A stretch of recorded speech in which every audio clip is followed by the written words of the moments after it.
ஏன் போலீஸ் வந்து ராதாரவிக்கு சப்போர்ட் பண்றாங்க, கதிரவன் பாலுக்கு சப்போர்ட் பண்றாங்க, ஷாஜிக்கு சப்போர்ட் பண்றாங்க எனக்கு தெரியல. அவங்களுக்குள்ள என்ன லிங்க் போயிட்டு இருக்கணும் எனக்கு தெரியல. மைட் பி வந்து ராதாரவி வந்து பணபலம் ஆள் பலம் பாலிடிக்ஸ்ல இருக்காது. சோ அவருக்கு யாரை பிடிச்சா வேலை நடக்கும்னு தெரியும். அதனால அந்த மாதிரி ஒரு மூளை ஒரு இதுல போயிட்டு இருக்கான்னு எனக்கு டவுட்டும் இருக்கு. எனக்கு சாஜி அவ்வளவு பெரிய ஆளா?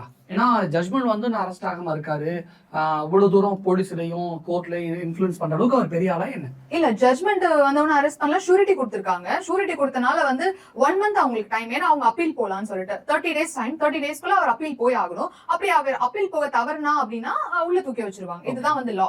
இப்ப நீங்க உங்களுக்கு 2 விதமான கேஸ், செக்ஷுவல் கேஸ்ல நீங்க ஜெயிச்சிட்டீங்க, குற்றவாளிக்கு தண்டனை வாங்கி கொடுத்துட்டீங்க. இப்ப என்ன உங்களுடைய நீடட், இப்ப என்ன உங்களுக்கு தேவை இந்த விஷயத்துல? எந்த விஷயத்துல கேக்குறீங்க? பொதுவா இந்த கேஸ் விஷயத்துல. கேஸ் விஷயத்துல வந்து நான் தப்பு பண்ணல, நான் விக்டிம். தப்பு பண்ணவன் வந்து இன்னும் யூனியன்ல மெம்பர்ஷிப்ல நீடிச்சிட்டு இருக்கான். ஷாஜின்றவன் என்ன வந்து த்ரோ பண்ணிட்டாங்க யூனியன்ல இருந்து. நான் எந்த தப்புமே பண்ணல. நான் என்ன பண்ணேன்? என் மேல செக்ஷுவலா என் மேல அபியூஸ் பண்ணாங்க, பிளஸ் என் மேல கை வச்சாரு, எனக்கு செக்ஸ் டார்ச்சர் கொடுத்தாரு. நான் வந்து சொன்னேன், அது நீ ஆக்ஷன் எடுக்கல.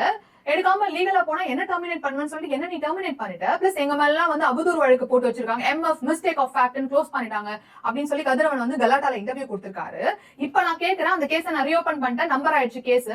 இப்ப எங்க போய் உங்க மூஞ்ச வச்சுப்பீங்க? இப்ப வந்து பேச சொல்லுங்க அவரை, நான் டிபேட் கூட ரெடி, ஒன்னும் பிரச்சனை இல்லை, வர சொல்லுங்க, நான் உட்கார்றேன். எல்லாரும் வரட்டும், ஷாஜியா இருக்கட்டும், ராதாரவியா இருக்கட்டும், கதிரவன் பாலா இருக்கட்டும், யார் வேணா வரட்டும், நோ ப்ராப்ளம். நான் ஒரு ஆள், எல்லாரும் கூட வரட்டும் நான் நினைக்கிறேன். உங்களுடைய சங்கத்துல, இந்த டப்பிங் சங்கத்துல நிறைய பெண்கள் இருப்பாங்க. இப்போ உங்களுக்கு மட்டும் தான் செக்ஷுவல் அசால்ட் நடந்திருக்குன்னு சொல்ல வரீங்களா? இல்ல சார், எல்லாருக்குமே நடந்திருக்கு. ஆனா என்ன இஷ்யூனா அப்படி சொல்லிட முடியாது. 19 இல்ல, எனக்கு அந்த ரெக்கார்டிங் சொல்றீங்க. இல்ல, அந்த ரெக்கார்டிங்கும் என்கிட்ட இருக்கு. மத்த பொண்ணுங்க பேசுனது, ஷாஜி வந்து மிஸ்பிஹேவ் பண்ணது, அதையும் நான் சப்மிட் பண்ணிருக்கேன் கோர்ட்ல பென்டிரைவ்ல வந்து. மத்த பொண்ணுங்க என்னன்னா, அவங்களுக்கு வந்து ஃபேமிலி பேக்ரவுண்ட் இருக்காது, அவங்கதான் சர்வேல் பண்ற மாதிரி இருக்கும், அவங்கதான் ஏர்ன் பண்ற மாதிரி இருக்கும், ஃபேமிலிக்கு ஃபேமிலி சப்போர்ட் இருக்காது, ஹஸ்பண்ட் சப்போர்ட் இருக்காது. சோ இந்த மாதிரி வந்து ஒரு இதுல இருப்பாங்க. எனக்கு வந்து எங்க அப்பாவோட சப்போர்ட் இருந்தது. அதனால வந்து நான், அதுவும் இல்லாம நான் தப்பு பண்ணல. இன்னொன்னு வந்து பாத்தீங்கன்னா, ஒரு மத்தவங்களுக்கு எல்லாம் வந்து இந்த டப்பிங்கை தவிர வேற எந்த தொழிலும் தெரியாது, டப்பிங் மட்டும் தான் தெரியும். சோ அவங்க இதுல இருந்து தூக்கி த்ரோ பண்ணிட்டாங்கன்னா அவங்களுக்கு வேற வேலை எதுவுமே தெரியாது, அவங்க ரொம்ப பாதிப்பாங்க பினான்சியலி வந்து.